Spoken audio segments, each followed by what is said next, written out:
হয়েছিল আমি যা দেখেছি, আমি আমার কথাটুকু অল্প দুটো তিনটা বাক্যে বলি।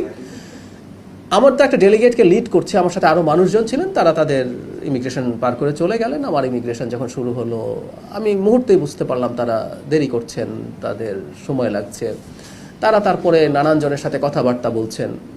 আমাদের হাই কমিশনার প্রথম থেকে আমার সাথে ওখানে ছিলেন, এটা সবচেয়ে জরুরি কথা। আমাদের হাই কমিশনার সম্পর্কেও অনেক কথাবার্তা বলা হয় যে তার দুর্বলতা গাফিলতি কিছু ছিল কি না। আমি এখানে স্পষ্টভাবে বলছি, আমি ওখানে ল্যান্ড করার পর থেকে শেষে আমি ইন্ডিয়ান টাইম রাত 12:30টায় একটা ফ্লাইটে কলম্বো হয়ে ঢাকায় ফিরেছি, কারণ আমি চাইনি ভারতের ইমিগ্রেশন ক্রস করব।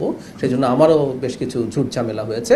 পুরো সময়টা হাই কমিশনার পাশে ছিলেন, তিনি তার জায়গা থেকে সলভ করার চেষ্টা করেছেন বিভিন্ন জায়গায় ফোন করে। সমস্যা কি হয়েছে আমি নিজের মুখে বলছি না, এটা পত্র বিশেষ করে ইন্ডিয়ান মিডিয়াতে এটা যথেষ্টই এসছে।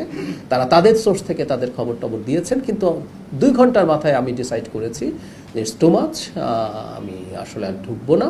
এবং এই সময়টাও যে আমি এই রাষ্ট্রের, আমি আবারও বলছি ব্যক্তি না, আমি এই রাষ্ট্রের একটা পদে আছি, সেই পদের প্রতি যে সৌজন্য সেটা ল্যাক করেছে বলে আমার মনে হয়েছে। সেই কারণে আমি এই সিদ্ধান্তটা নিয়েছি। এবং সেটা কেন কি হয়েছে সেটার কারণ আপনার সম্ভবত ইন্ডিয়ান মিডিয়াতে বা বাংলাদেশের অনেক মিডিয়াতেও এসছে, সেটা পাবেন। আমি আসলে আর খুব বিস্তারিত বলছি না, আমি কিছু বলবো না। আমি যা দেখেছি, আমি ডিসিশন কেন নিয়েছি আমি সেটা আপনাকে জানালাম। যে আমার মনে হয়েছে আমি ওখানে 2 ঘন্টা যখন হয়ে গেল তখন আমার মনে হয়েছে আসলে এটা টু মাচ, আমি আর অপেক্ষা করব না, আমি ব্যাক করব। তারপর আমি আসলে আমার পাসপোর্ট ফেরত চাইলাম। যখন আমি পাসপোর্ট ফেরত চাইলাম তখন তাদের দিক থেকে খুবই আন্তরিকতাপূর্ণভাবে তারা, এটা বলতে হবে, তারা আমাকে রিকোয়েস্ট করেছেন। কিন্তু আমার মনে হলো হোয়াট হ্যাপেন্ড, এটার একটা প্রতিবাদ রেজিস্টার থাকা দরকার আছে।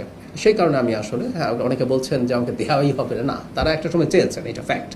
এটা দেখবেন যে বিভিন্ন মিডিয়াতে ওভাবেই এসছে, কারণ ওখানে অনেক মানুষ প্রেজেন্ট ছিলেন, তারা একটা পর্যায়ে চেয়েছেন। কিন্তু আমার মনে হয়েছে যা হয়েছে তার একটা প্রতিবাদ রেজিস্টার থাকুক। আবারও বলছি, এটা কোনো শত্রুতার বিষয় না, এটা হচ্ছে একটা মেসেজ আমি আমার জায়গা থেকে মনে হয়েছে দেওয়া উচিত যে আমি ম্যালট্রিটেড হয়েছি, আমার সাথে সঠিক বিহেভ করা হয় নাই। কারণ আমি যখন যাব এই তথ্য জানানো হয়েছিল, আমাকে নিয়ে যদি কোনো সমস্যা থেকে থাকে সেই সমস্যা তারা সমাধান করা অথবা অবজেকশন আগে দেয়া, এরকম কিছু হলেই হয়তো হতো। কিন্তু না, যেটা ঘটলো সেই কারণেই এটা ওভাবেই করা হয়েছে। আমি যা দেখেছি, আমি আমার দিক থেকে, আমি তার ভেতরে কি হচ্ছে কেন হচ্ছে এগুলো তার আমি বুঝতে পারছি না। আমি যেটা দেখেছি, আমাকে দেরি করানো হচ্ছে, আমাকে যেভাবে রাখা হয়েছে বসানো হয়েছে সেটা আমার কাছে সঠিক মনে হয়নি।